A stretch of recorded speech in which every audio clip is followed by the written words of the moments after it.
wife's like, don't touch your. Yeah. Well, it doesn't make it because we're both at. We both had the virus. We just got over it. We've had it. I had a very mild case. My wife had 102 temperature for like 6 days. She was under the covers shivering for like 6 days. Yeah. Nasty stuff. Hannah, okay, hold on. The daughters, we're not live yet. Oh, we are live. You already clicked the button for live. Oh, yeah, I probably did. That's okay, just leave it. I'll just cut all this out. Yeah, just cut all it out. Or we can leave it in. Whatever you want. Could. Everybody knows us. It's fine. Okay, so why don't we just get started? Okay, let's go. There you go. Sorry you had that.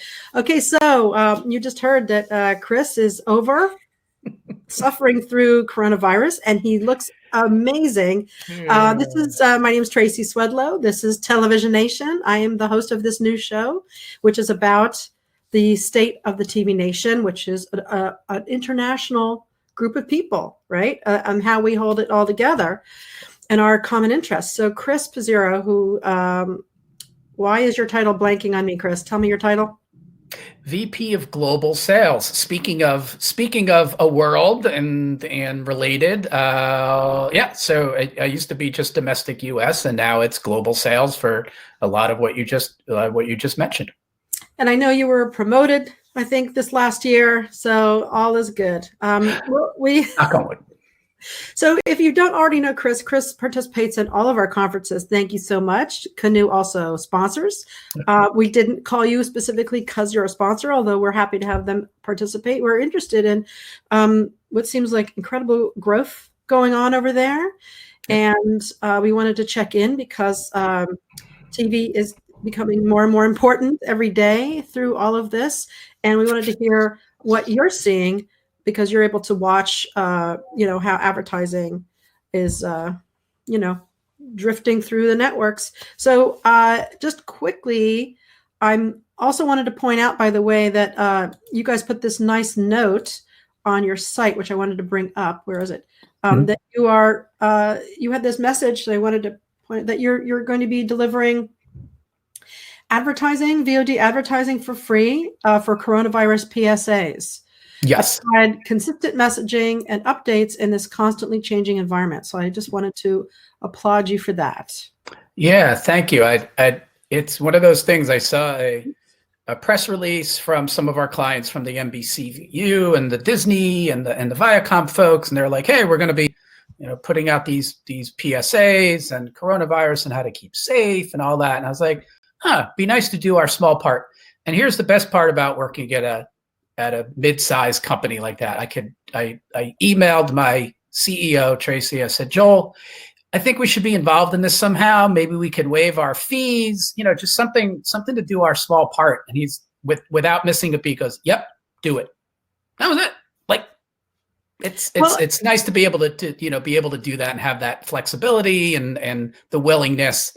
And that's it. So yeah, I mean, it's nothing more than, waiving our fees to have it out there, but it gives people, try to make it frictionless and get the message out there without people wondering, can I afford to do it or whatever it is. Like, yeah, just do it. It's the right thing to do.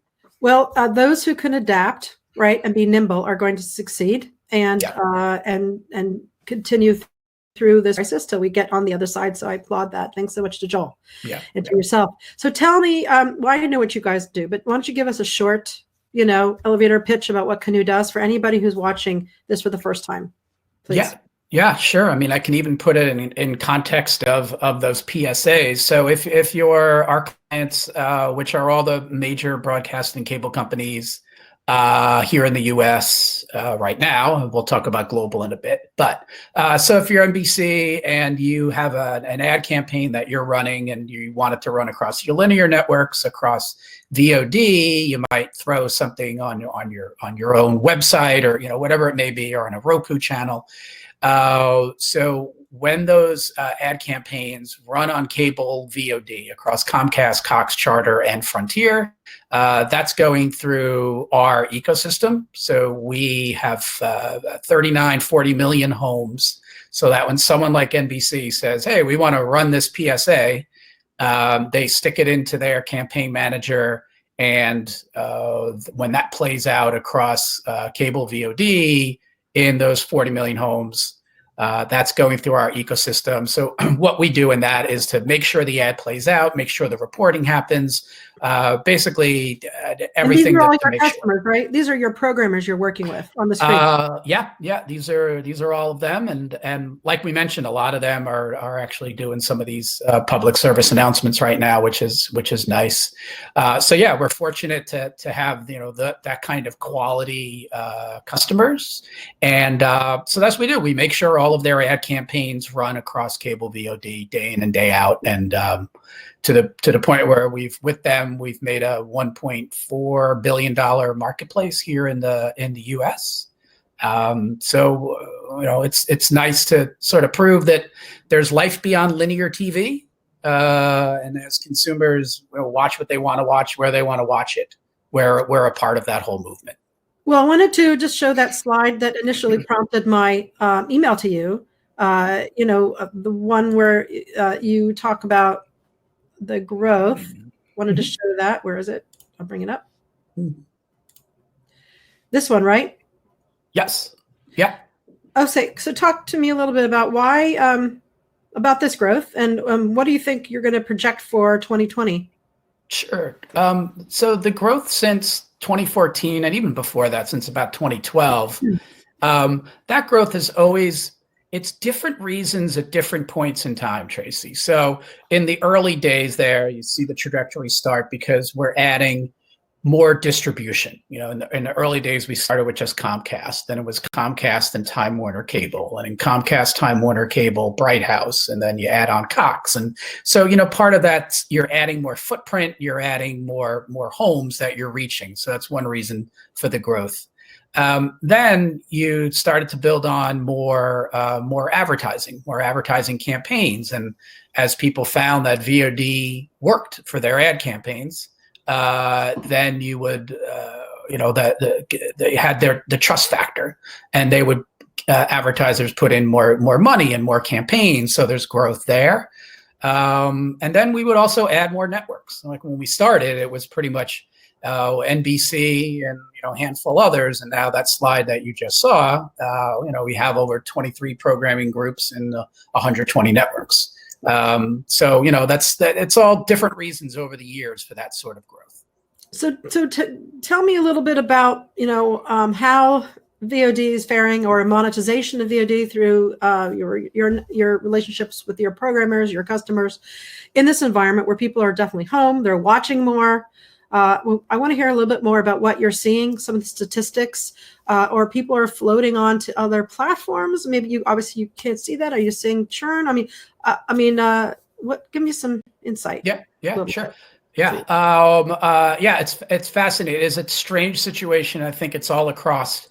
It's not just for VOD, but for all of television, and I assume for probably the CTV and the OTT guys and all of that, is that yes, there's a whole bunch of people who are home, who are hunkered down, and who are watching more television, right? Be it TV, linear, VOD, whatever it may be.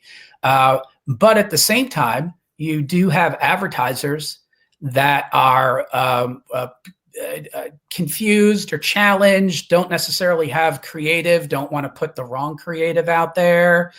So yeah, there's a mad scramble right now, Tracy. I spoke to Clark yesterday about that. We're going to put that show out later, but yeah, they're trying to retool their messaging and what to put out. Yeah. I mean, and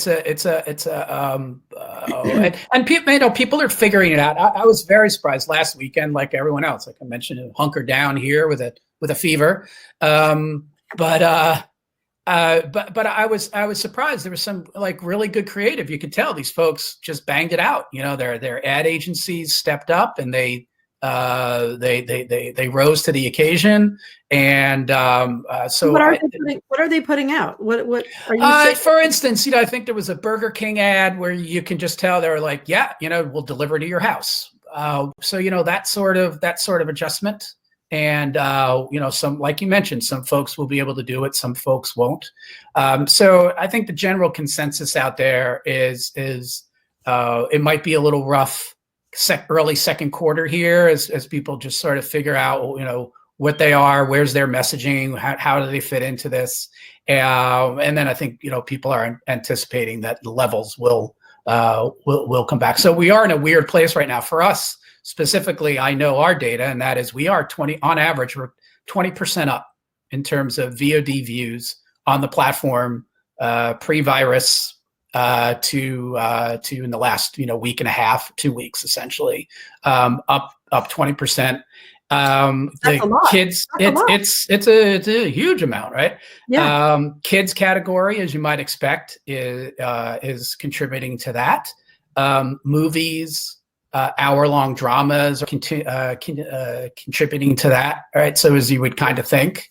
Time of day, it's sort of interesting as it follows the same trajectory as pre-virus, meaning the morning's a little light and starts to pick up in the afternoon, and then certainly prime time viewing. They're sleeping in. Yeah, yeah. But the real spike really does start to happen right around noon, and that viewing has been more right up and through prime time. It kind of makes sense. I feel like there might be some folks who are working in the morning, and then maybe we're kicking out by noon, 2 o'clock, and watching a movie. Well, but then of course, there are a lot of people who are still working or have to go out into the world and work. Yep. We forget that a lot of us are able to work from home, but so many people, I just wanted to put that out there, are delivering the groceries. And Absolutely. I know there's a bus driver, and I know that the garbage is being picked up. So I just wanted to do a quick shout out to those people. Yes, absolutely. But to everybody else who can continue to work from home, that's what we want to find out what's going on. I also wanted to discuss or find out from you, because there isn't any live sports, right? So are you seeing some interesting trends about where people are going? Are you able to see that? Or how are the normal sports advertisers doing? Yeah. I'm in VOD, right? We've always been light in terms of live news and sports. I mean, because you would let them, you do still. Yeah. That's right. Yeah. You're not live, right? Yeah. I mean, right. But even viewing, I mean, what's happening is that there's no live sports. You would think perhaps people want to go watch an old game on VOD. Sports. Yeah. Are you seeing the growth there? And really, we have not looked at that yet. We did look across the board, and as I mentioned, it really was kids, dramas, and movies. But it's a little hard for us because while we have a lot of the Walt Disney Company up on our platform, we don't have ESPN or any of the ESPN networks.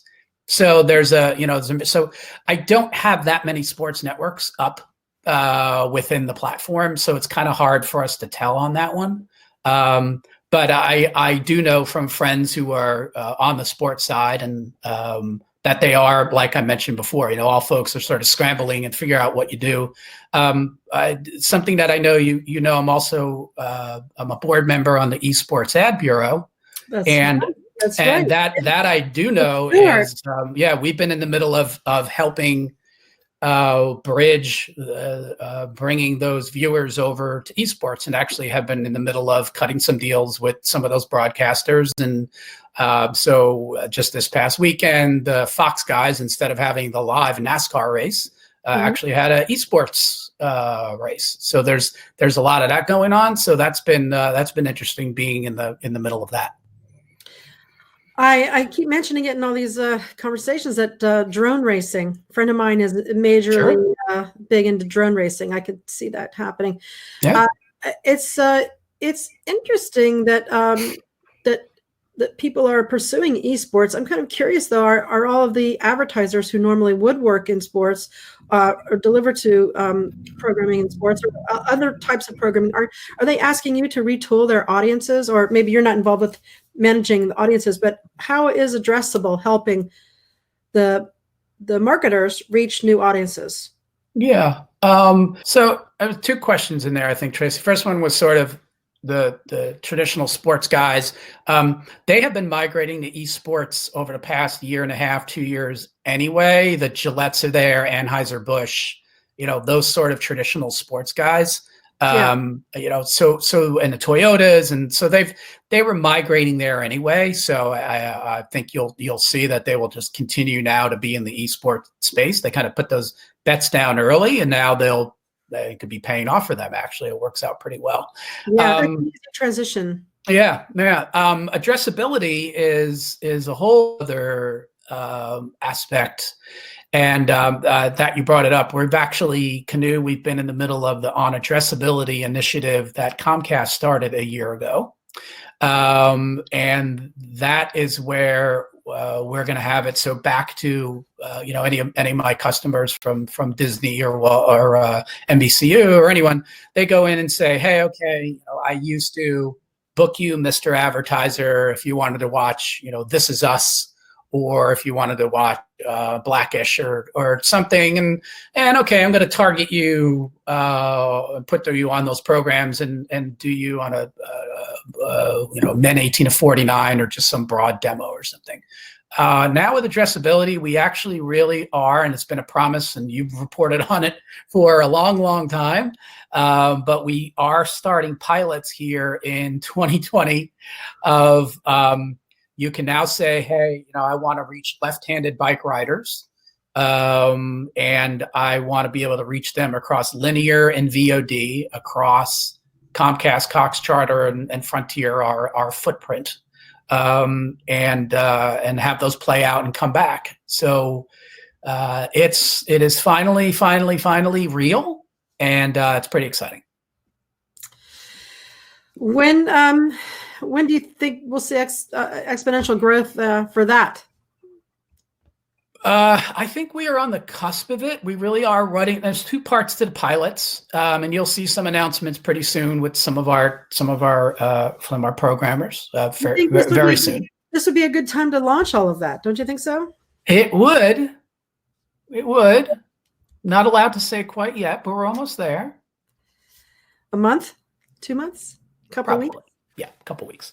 Really? And that's just for the pilots. And they're technical pilots. We have to make sure that someone could put something into freewheel, and it could, go down, and someone could put something into their Google Ad Manager and that kind of stuff. So very much about wiring it all up, making it all work. But what's really important for me on the business side is that we've worked economics in a model that we believe will actually make this work at scale, Tracy.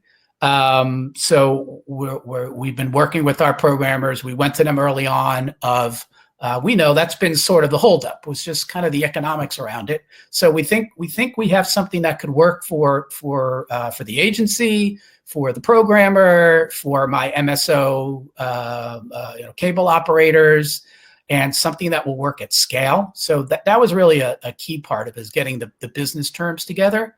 And we think we've got a model that will work at scale. So that's the real driver. Are you guys going to be able to? Is Canoe ready to do that as soon as everybody else is ready at the same time? Is it like technically you're saying, or yeah, technically? Technically, there's we're starting slow. Like I said, in the pilot, trying to get it so end to end it all works. But really, it's just going to be so there's one spot per half hour or something, right? It's not going to be every spot. So we're trying to make it so that it can all work from soup to nuts on a limited basis, and then we'll work up towards scale. So yeah, we'll have the technology working shortly, but then it will take another year for it to scale up, on all inventory for sure. Okay, well, I appreciate those kinds of timelines. That's what we wanted to get a sense of what's happening. Absolutely. Yeah.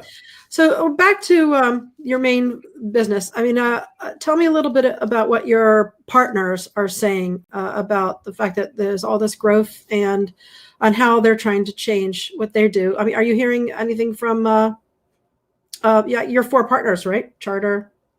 Yeah. In fact, I mean, those are our owners and our board members. Yeah. It's no secret their businesses are always changing and always challenged and all that sort of thing. So I think they appreciate the work that we're doing on the VOD side. And, we mentioned we're, to the point where what we've done for VOD is the operators, board's happy and our programmers are happy that they're monetizing VOD at those rates that you showed earlier. And I really think that speaks to why they asked Canoe to be in the middle of on addressability and to wire it all up and technically make it all work and all of that, is because we have, we've proven that we can do these kinds of businesses at scale. So certainly, challenging time in general, and then put the current situation in, and even more challenging. But I mean, I don't. You probably don't have any statistics for this, but I'm asking kind of an open question, which is, I wonder if this is going to, the situation we're in will put a little bit of a retardation on cord cutting, or if they're seeing an increase, a little bit more of an increase than they would normally get for subscriptions. I don't know if you have any insight into that. What do you think? I don't. I had an interesting conversation with someone this morning on that subject, and I don't have any exact data. I mean, I do have the data that our business is up 20%. So there's people who are obviously went to their cable remote and found VOD, in their cable system and are watching shows. So, I mean, that's a fact. I do think there could be some folks, unfortunately, who are really going to feel the pain, like you mentioned. I mean, a lot of the restaurants and these folks who probably just go, hey, you know what? I was thinking about cutting the cord and now I just have to do it. Right, I just can't afford it, or whatever it may be. So I think there's going to be those folks, but I also, in turn, think that there's another set of people who are doing what my data shows on the VOD side, and that is to say, hey, you know what, I have enough to deal with. I really can't worry about this connection or that connection. I just want to sit down. I want to throw on This Is Us, and I just want to watch TV. And so I don't know which way it falls, and obviously, different people are going to be in different situations, but I think it's going to be a little bit of both. There's people who are going to be financially challenged who need to cut, and there's going to be other folks who will find more value in their cable subscription and stay and milk it for all it's worth. I know that you're involved with maybe other groups and industry organizations, behind the scenes. Can you give me an inkling or sort of insight into what people are discussing? I mean, we're involved in our own group discussions, but you're involved in some private groups. Any kind of interesting thoughts in those conversations? Just in terms of the industry you're getting at, Tracy, or trends, or I know you didn't know I was going to ask you that question, but I'm not being. I just want to fully understand the question. That's all. It's fine. You're in all those little secret groups because you're such a well-respected member of the community, Chris. Just a bunch of folks trying to figure it out, and trying to lead where we can and help. With that said, I look. There's been people who truly do believe that you're going to be able to put a campaign, an advertising campaign in, and it's going to play out across the world, and a whole bunch of stuff. We're going to wire all this up, and then something like the last month or 2 months come into play, and just blows up a whole bunch of things you thought were going to happen in the next year or two, and throws a big fat question mark into a whole bunch of stuff. Like I said, just like we're discussing now, and I had a couple conversations this morning, there's a bunch of folks who are just like, we just got to sort of figure it out day by day. But I do see people getting creative. I had a whole bunch of campaigns that canceled yesterday of things that I saw come through the system, and people had cancellations. But then that was in the morning. Then by the afternoon, you had other folks who looked at it opportunistically and bought up that inventory. So, I think there's just you're just going to see both ends of the spectrum. Those who just have paralysis right now, and those are actually going to get creative and take hold of the situation. So sure, a bunch of whole conversations with a whole bunch of folks. But boy, if anyone tells you they really know what's going on in the next 6 to 8 months, they're lying. Are you able to see if people are watching these commercials that are more contextually relevant for our times? Can you see those kinds of statistics? Are they skipping commercials, or clicking to another channel, or are you seeing people that are paying more attention to those commercials because they might have some relevancy? Yeah, no, great question. Yes, we could. There's the information in the system. We have not done that, and I may actually now call up my analysis folks and say, take a look at that, because we do traffic every single ad comes through the system, and we know on a second by second if someone stays with that ad or if they bail on it, right? So we could actually, as long as I know the what that creative is, right? I have to know that it was. So, for instance, back to sort of those public service announcements that we're running, we actually did require of all of our networks, who are taking advantage of that offer, to actually code them in the name PSA, so that we do actually know that that's what they are, and again, so we can waive those fees on the financial side. But there's an example of, sure, if I know that ad is a PSA, I can actually see if someone basically tuned away from it or bailed out, or if they watched through it. So yeah, we haven't done that, but sure, the system's capable of doing that. I think that'd sort be of analysis. Interesting. I think it'd be very interesting. I'd love to hear what you find out, if you're willing to say. I have a question for you, which we should have addressed earlier, which is, in the state that we're in, and you're the head of global sales, what is the state of global sales for Canoe? How are you getting Canoe's offerings out? Yeah. Like I mentioned, a year ago, it was things were very much moving towards global. Certainly, when countries are shut down, and your people are indoors, it's a little hard to get things done. But with that said, I've actually been pleasantly surprised. We've been active in trying to bring dynamic ad insertion to VOD to the Latin America market. So we actually have been working with LAMAC, which is the trade organization for the Latin America programmers down there, much like the VAB and Sean Cunningham is here in the USA. Henry and LAMAC are down there. So we've actually worked out an arrangement with them.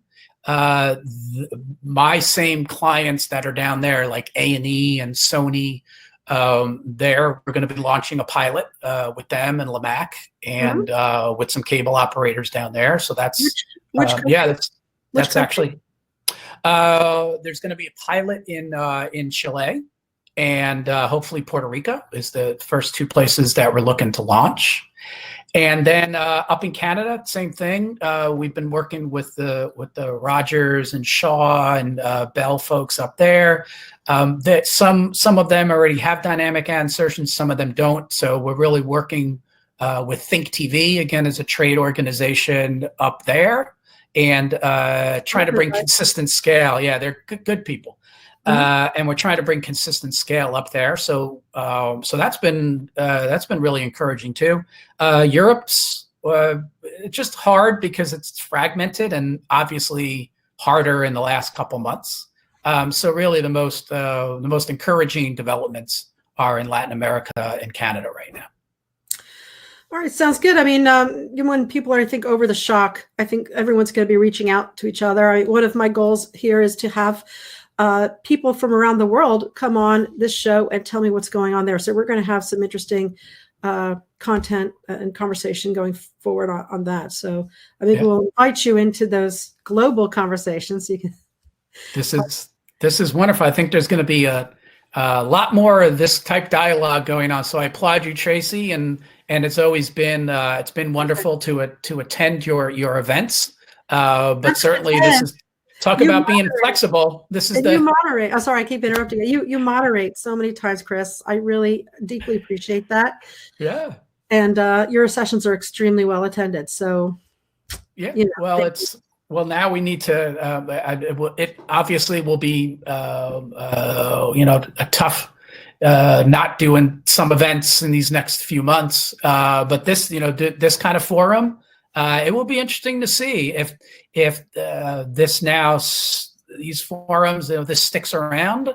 looks like some inflection points is going to be interesting to watch over the next few months. Do people flock back to the NABs and the cans and the events, or are people kind of like, hey, you know what, those web things actually work pretty well? It would be interesting to watch how that all sort of plays out over the next 6 to 8 months and year.